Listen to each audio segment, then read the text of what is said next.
사피엔스 인류는 배고픔을 견디며 굶주림과 함께 수만 년을 버티면서 살아왔다. 생존은 굶주림을 견뎌내는 자에게만 허락된 것이다. 그래서 유전자의 굶주림을 생존의 수단으로 진화해버렸다. 굶주림의 시간 동안에 세포가 재생하도록 만들어버린 것이다. 인류가 긴 굶주림의 시간을 끝내고 마침내 배부름의 시간을 맞이했다. 그러나 배부른 인류는 전혀 예상하지 못한 문제에 직면했다. 굶주림을 통해서 세포를 재생했던 기간을 잃어버린 새로운 상황에서 만성 대사 질환과 맞닥뜨린 것이다. 세계에서 가장 많은 크루즈를 촬영시키는 5항구 중에서 무려 3곳이 플로리다에 있다. 플로리다에 살고 있는 친구와 함께 크루즈를 자주 탄다. 크루즈 여행이 좋은 이유는 하나는 다양한 음식을 시간에 구입하지 않고 아무 때나 마음껏 먹을 수 있기 때문이고, 선내 레스토랑에서 정상으로 서빙되는 음식과 디저트를 싹싹 비운 후에 가파도로 들어가서 이어폰을 끼고 맑은 공기와 함께 한두 시간 빠른 걸음으로 걷는다. 이번에는 뷔페의 식당으로 올라가서 견과류와 또 토핑한 샐러드에 커티즈 치즈를 푹푹 담고 과일을 알아 담아 마치 먹방을 찍듯이 폭풍 흡입을 한다. 정말이지 호모사피엔스의 원조 식탐을 정돈해 1년간 먹을 양의 채소와 과일을 탐식하는 즐거움은 크다. 미국에서 뚱뚱한 사람 속에 끼어 있다 보면 정상 체중인 내가 비정상이라는 느낌이 들 때가 있다. 친구가 물끄러미 나를 바라보며 덩치 큰 자신은 네안데르탈인 같은데 참새처럼 쪼아먹고 널려본 호모사피엔스 같은 나는 정마처럼 쉼없이 먹는다라고 한마디를 퉁명스럽게 날린다. 그래서 나는 호모사피엔스가 지구를 차지했고 네안데르탈인은 가끔 해골로나 만나볼 수 있다라고 응수한다. 미국은 수십 년째 비만과의 전쟁을 벌이며 학교 매점 안에서 탄산음료 자판기를 지원하는 등 부산을 떨었지만 상황은 달라지지 않았다. 급기야 살을 빼는 주사까지 나왔다. 하지만 주사를 맞아서 인위적으로 살을 뺀다고 될 일은 아니었다. 문제는 과한 영양이 아니라 부족한 영양이기 때문이다. 영양 균형이 중요하다는 뜻이다. 생명과학으로 암을 이겨내기로 마음먹은 뒤에 나는 생쥐가 쉴 새 없이 곡간을 드나들듯이 바쁘게 도서관 문턱을 넘나들었다. 죽지 않기 위해서였으니 그보다 더 절실한 동기는 없었을 것이다. 아오키 아처시의 저서 공복 최고의 약은 참 흥미로운 이야기를 다룬다.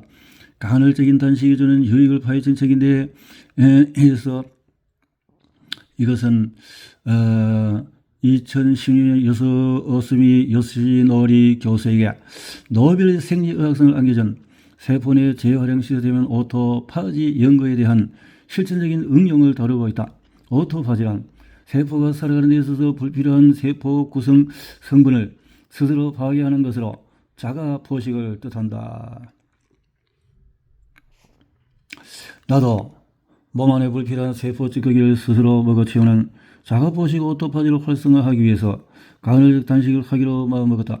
몸을 채웠을 때보다도 비웠을 때 정화되고 해독된다는 논리는 난해하고도 높은 미적분 수능 수학 문제로 보였지만 이를 풀 공식은 의외로 간단했다. 정해진 시간 동안에 굶기만 하면 되었다. 나는 늘 건강을 위해서 몸에 좋은 것을 먹는다와 건강을 위해서 몸에 나쁜 것을 먹지 않는다의 이분법적인 공식에서 답을 찾으려고 애를 썼다. 하지만 이는 애초부터 정답이 없는 질문이었다. 좋은 것을 먹으면 나쁜 것을 없앨 수 있지만 나쁜 것을 먹으면 나쁜 것의 먹이가 된다는 논리 밖으로 나를 끌어낸 것이 바로 오토파지였다. 오토파지는 세포 속에 쌓이는 쓰레기를 치우고 재활용하는 시스템이자 내 몸속에 침투한 세균이나 바이러스를 제거하는 면역 반응이다.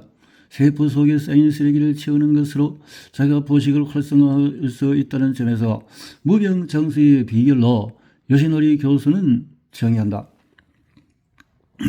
대사 과정에서 세포가 만드는 독소를 배출하지 않으면 조기 노화와 질병의 원인이 된다. 간헐적 단식으로 오토파지 스위치가 켜지면 불필요한 세포기관이 분해되고 재활용되며 또 새로운 조직을 합성하는 재료와 다른 세포의 에너지원이 된다. 질병의 원인이 되는 단백질 찌꺼기, 독소, 노폐물을 제거하면 암, 파킨슨, 근육 이상 질환, 퇴행성 신경질환, 감정성 또 질환 치료에 도움을 준다는 사실은 연구를 통해서 이미 밝혀졌다. 자가 포식을 통해서 이렇게 되어지고, 몸이 지방을 태우는 케토시스 상태일 때 오토파지는 더욱 활성화된다. 케토시스는 몸의 저장된 지방을 분해해 에너지로 사용하는 상태다. 이때 발생하는 케톤체는 암 발생 및 진행을 억제할 뿐만 아니라 암을 예방하고 치료할 수가 있다. 인간은 전력만 있으면 움직이고 고장이 나면 부품만 갈아 끼워서 움직이는 사이보그가 아니다. 인간의 몸에 대해서 알아낸 것은 고작 유전자 지도 한 장이다. 인간의 몸은 100조 개의 세포로 구성되어 있다. 100조 개의 세포는 몸 안에서 각자 맡은 역할을 하며 끊임없이 분열을 통해 소멸과 생성을 반복한다. 인간은 사이보그와 달리 살아있는 생물이기 때문이다. 100조 개의 세포가 필요로 하는 다양한 영양을 공급하는 일은 건강에 있어서 가장 중요하다. 그 과정에서 자가포식을 통해서 면역력을 높여 질병을 예방하고 노화의 궤적에서 회춘의 궤도로 수정할 수가 있다. 간헐적 단식으로 노화와 질병을 비켜나가다. 나는 오토파지 활성화가 건강에 있어서 매우 유익한 도구임을 확신했기에 간헐적인 단식을 망설임 없이 시작했다. 간헐적 단식은 다양한 공복의 시간을 선택할 수 있다. 일주일에 5일 동안 음식을 섭취하고 이틀 동안 금식을 하거나 하루에 한 끼만 먹거나 하루에 12시간을 금식하는 방법이 있다. 나는 8시간 동안 음식을 먹고 16시간을 금식하는 방법을 선택했다.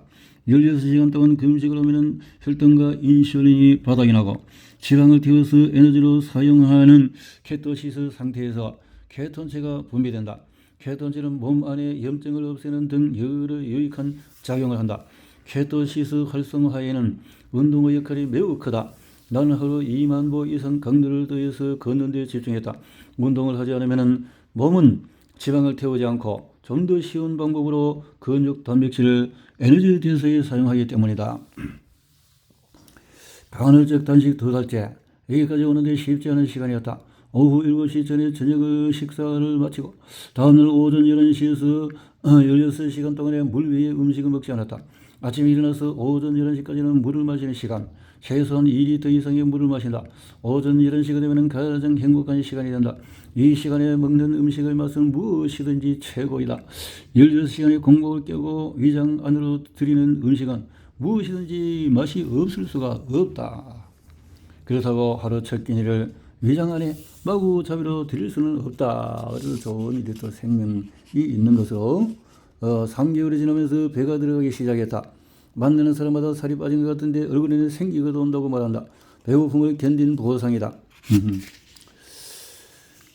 자, 이렇게 해서 배를 비워서 영양을 채우는 일은 또 한거의 전투에서 우위를 확보할 수 있는 강력한 수단이기도 하다.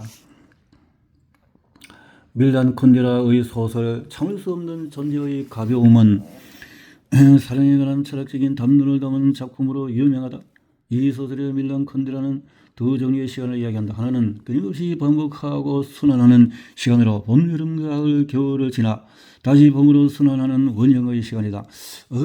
어제가 오늘이기도 하고 작년의 올해와 다를 바가 없다. 또 하나는 직선의 시간으로 과거에서 현재로 흘러가는 시간으로 과거는 지나갔으므로 되돌릴 수가 없고 미래는 아직 오지 않아서 여러 가능성이 열려있다.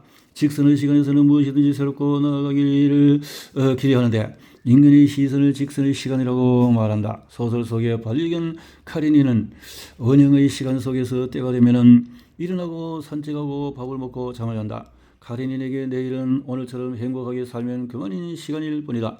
반면에 인간은 영원히 반복되는 시간을 저주할 만큼 싫어한다.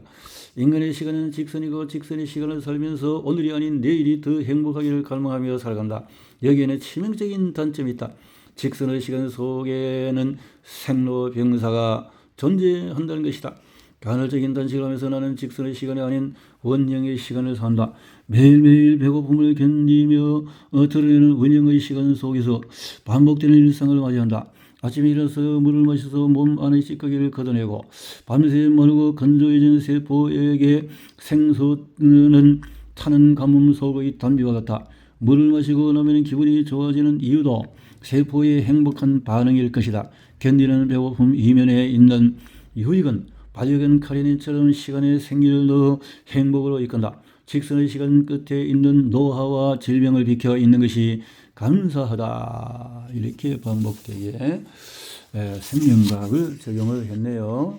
간헐적 단식을 통해서 이렇게 해서 제대로 해서 생명에 영양을 집어넣고 몸을 살리는 이 일을 근육세포는 물 없이 움직이지 않는다.